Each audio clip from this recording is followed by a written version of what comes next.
नमस्कार दोस्तों, सुबह सुबह की सबसे पहली बड़ी खबर में बताएंगे कि राहुल गांधी ने रायबरेली से दाखिल किया नामांकन। प्रियंका गांधी, सोनिया गांधी के साथ मल्लिकार्जुन खड़गे भी रहे मौजूद। इसी प्रकार दूसरी बड़ी खबर में आपको बताएंगे कि केंद्र में इंडिया ब्लॉक के सत्ता में आते ही 10 से 15 राज्यों में भाजपा सरकारें गिर जाएगी। पवन खेरा ने कर दिया बड़ा दावा, जिसको सुनकर के भाजपा में मचा हड़कंप। इसी प्रकार तीसरी बड़ी खबर में आपको बताएंगे कि राहुल गांधी की राजनीति के साथ शतरंज के भी मजे वे खिलाड़ी हैं, अभी कुछ चालें बाकी है। जयराम रमेश ने बयान से बढ़ा भाजपा का ब्लड प्रेशर। इसी प्रकार चौथी बड़ी खबर में आपको बताएंगे कि अमेठी और रायबरेली में जमीन पर दिखा सपा कांग्रेस गठबंधन। राहुल के शर्मा के साथ दिखे हजारों सपा कार्यकर्ता। इसी प्रकार पांचवी बड़ी खबर में आपको बताएंगे कि महंगाई का मौ, गरीबी का गौ, बेरोजगारी का बौ नहीं बोल पा रहे हैं पीएम नरेंद्र मोदी। दोस्तों, आपको भी लगता है लोकसभा चुनाव में महंगाई बेरोजगारी चरम सीमा पर है और जनता इसका जवाब लेगी और अब की बार इंडिया गठबंधन की सरकार बनाएगी? हाँ या ना कमेंट जरूर बताएगा। इस वीडियो को लाइक, चैनल को सब्सक्राइब करके रख लीजिए। रुक करते हैं पहली खबर की तरफ। राहुल गांधी ने रायबरेली से दाखिल किया नामांकन। प्रियंका, सोनिया के साथ खड़गे भी थे मौजूद। जी हां दोस्तों, इस वक्त की सबसे बड़ी खबर आ रही है कि कांग्रेस नेता राहुल गांधी ने रायबरेली लोकसभा सीट से अपना नामांकन दाखिल किया है। इस दौरान कांग्रेस के राष्ट्रीय अध्यक्ष मल्लिकार्जुन खड़गे, कांग्रेस महासचिव प्रियंका गांधी वाड्रा और कांग्रेस संसदीय दल की अध्यक्ष सोनिया गांधी और रॉबर्ट वाड्रा भी मौजूद रहे। बता दें कि भाजपा रायबरेली लोकसभा सीट से दिनेश प्रताप सिंह को अपना उम्मीदवार बनाया है और दिनेश प्रताप सिंह ने शुक्रवार को अपना नामांकन भर दिया है। तो दोस्तों, यहां पर रायबरेली लोकसभा सीट गांधी परिवार की परंपरागत सीट रही है। सबसे पहले 1952 में फिरोज गांधी ने चुनाव लड़ा था और जीते थे और फिरोज गांधी के निधन के बाद 1967 में इंदिरा गांधी ने यहां से अपनी राजनीतिक पारी की शुरुआत की थी। तो दोस्तों, यहां पर अब राहुल गांधी ने इस पारी को खेलना शुरू किया है यहां पर, और राहुल गांधी ने रायबरेली से दाखिल कर दिया नामांकन और प्रियंका गांधी, सोनिया गांधी साथ मल्लिकार्जुन खड़गे भी थे मौजूद। और यहां पर रायबरेली सीट जो है वो राहुल गांधी जब से वहां पर चुनाव लड़े हैं तब से यूपी की सत्ता राजनीति जो है वो हड़कंप मच चुका है, क्योंकि रायबरेली में जैसा ही राहुल गांधी ने पर्चा भरा है तब से ही पता लग गया कि यहां पर अब भाजपा के प्रत्याशी का जीतना हो गया है मुश्किल और राहुल गांधी की होने जा रही है बड़ी जीत।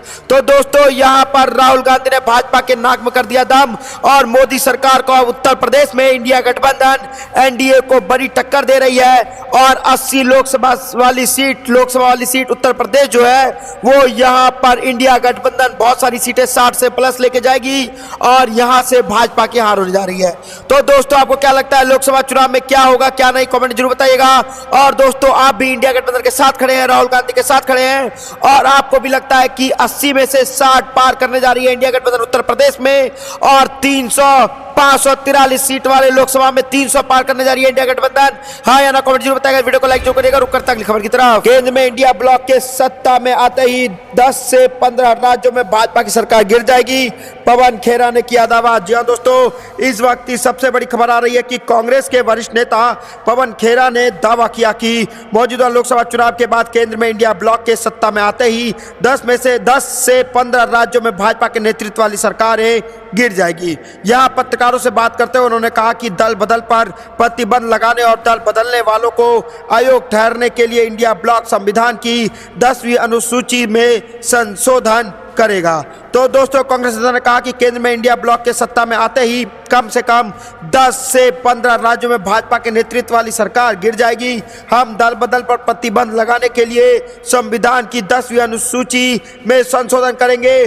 जो कोई भी दल बदल कर एक दल में से दूसरे दल में जाएगा उसे अयोग्य घोषित कर दिया जाएगा। तो दोस्तों, यहाँ पर पवन खेरा ने कर दिया बड़ा दावा और साफ साफ कह दिया है कि केंद्र के सत्ता में आते ही 10 से 15 राज्यों में जो भाजपा ने सरकार बनाया है, इधर उधर से विधायकों को खरीद के बनाया है, उसके लिए 10वीं सूची में जो है संशोधन करेगी सरकार और इंडिया गठबंधन जो है 10 से 15 राज्यों में भाजपा की सरकार या कह के एनडीए गठबंधन को गिरा देगी। उन्होंने दावा किया कि 4 जून को नतीजा आने के बाद जुलाई तक ये सभी सरकारें गिर जाएंगी और यहां पर भाजपा को लग जाएगा बड़ा झटका। उन्होंने कहा कि भाजपा ने दल बदल कराकर पूरे देश में लोकतंत्र का मजाक उड़ाया है। जब भाजपा के वरिष्ठ नेता और केंद्रीय गृह मंत्री अमित शाह एक चुनावी रैली को संबोधित करने के लिए गोवा पहुंचे हैं तो मीडिया को उनसे संविधान की 10वीं सूची पर सवाल पूछना चाहिए था, लेकिन उन्होंने ऐसा कुछ नहीं पूछा।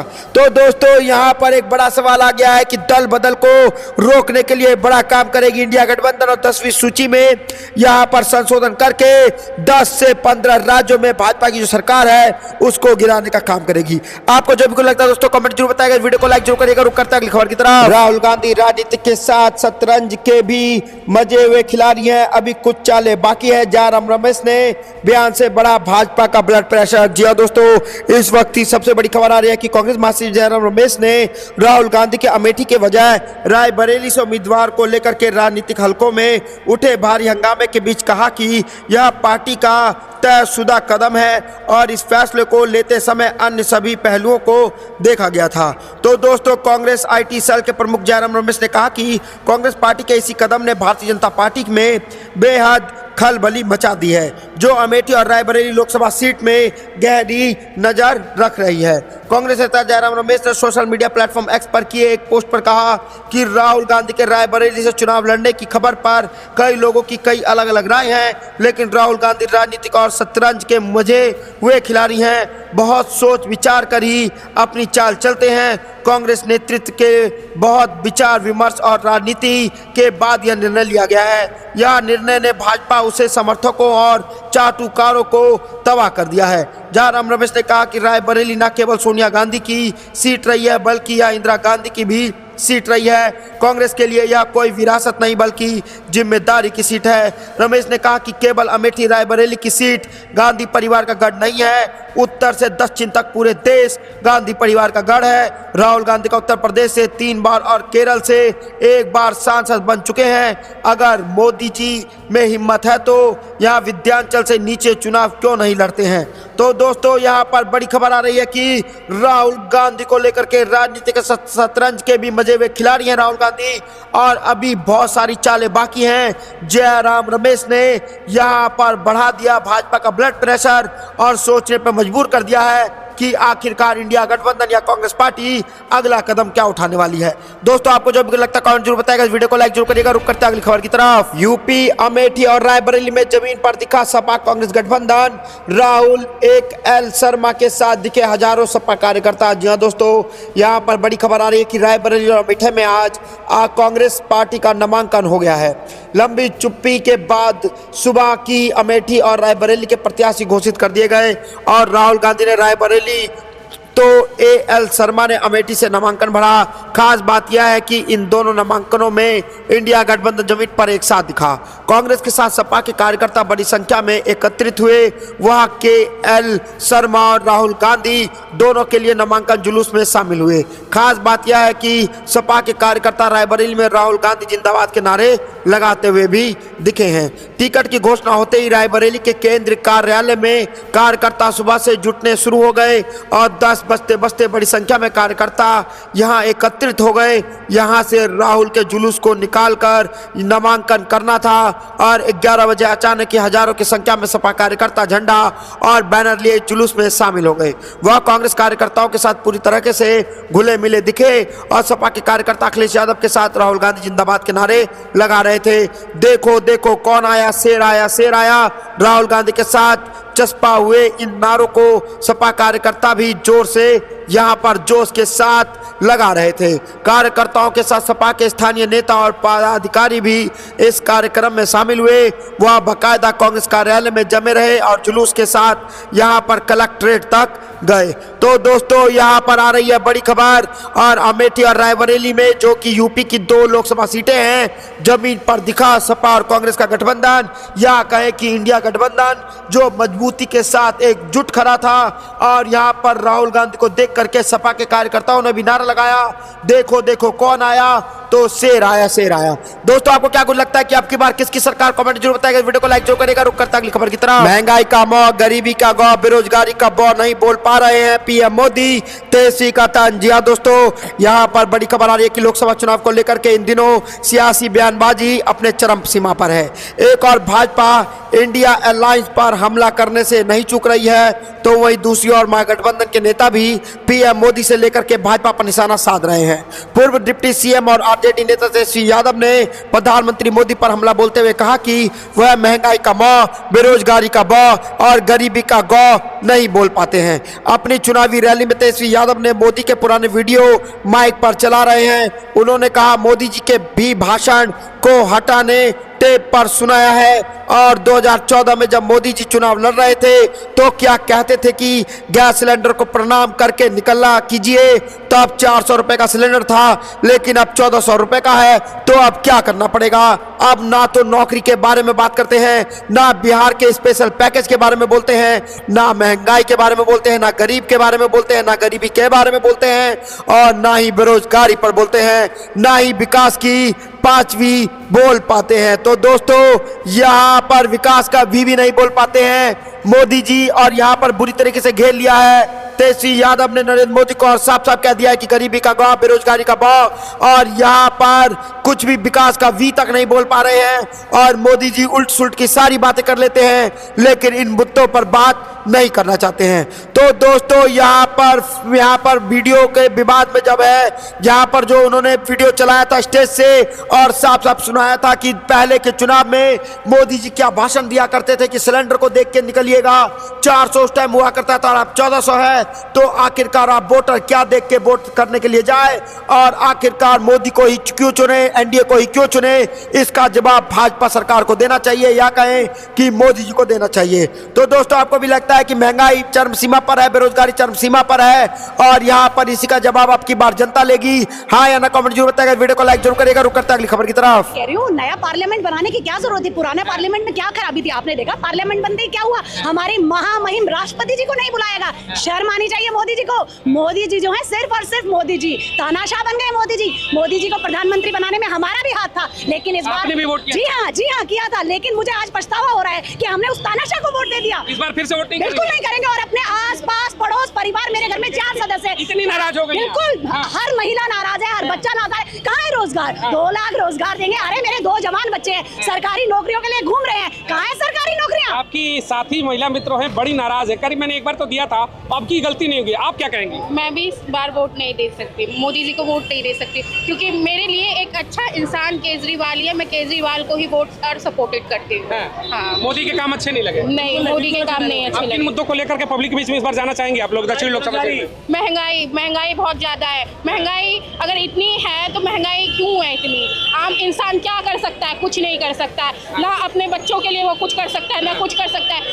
मोदी क्या कर सकती है? देखिए, एक बड़ा सवाल है, महिला है, आप लोग शादीशुदा हैं, मंगलसूत्र पहनती होंगी। मोदी जी ने कहा भाई कांग्रेसी आ जाएंगे अगर सरकार में तो महिलाओं के मंगलसूत्र नहीं बचेंगे। आपका मंगलसूत्र बचेगा कि नहीं बताइए?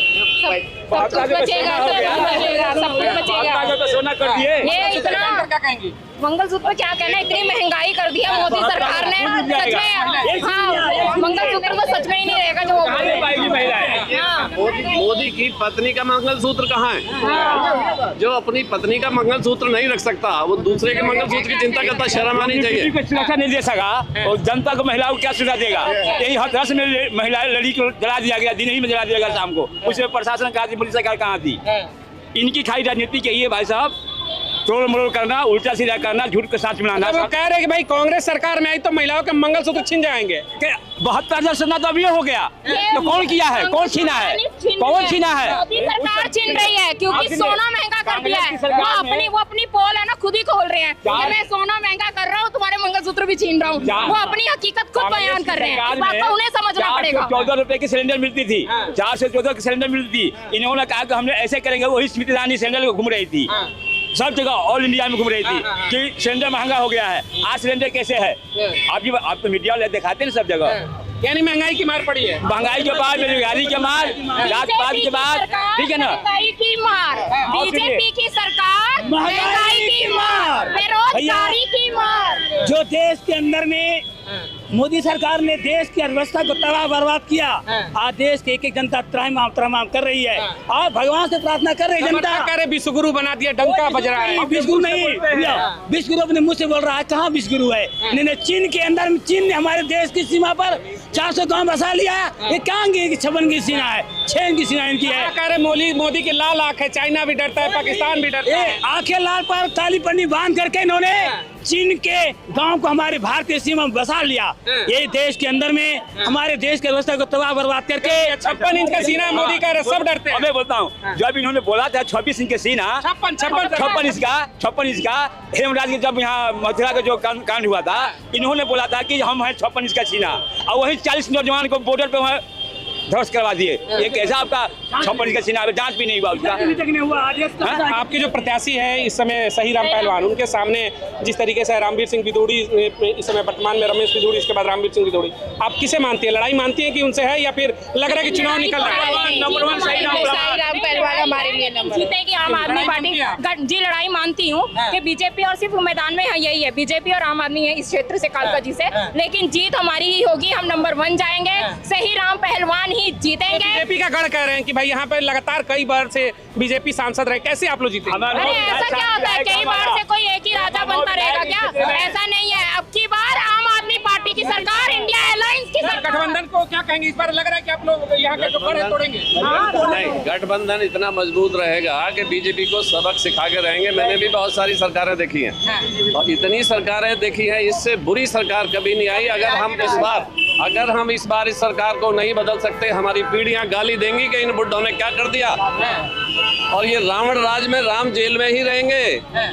ये हम जेल में सब जाने को तैयार हैं, हम सब राम हैं, और ये नकली राम के मालिक बने घूमते हैं। इन्हें शर्म आनी चाहिए कि इतनी महंगाई कर दी। बीजेपी वाले नकली राम को मानते हैं।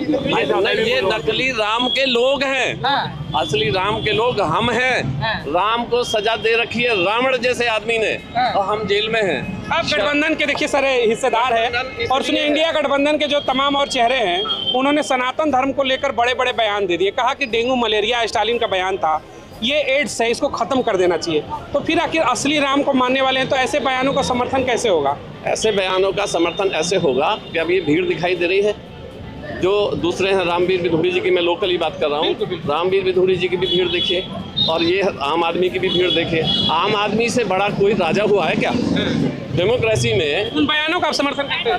नहीं, बिल्कुल नहीं हम करते।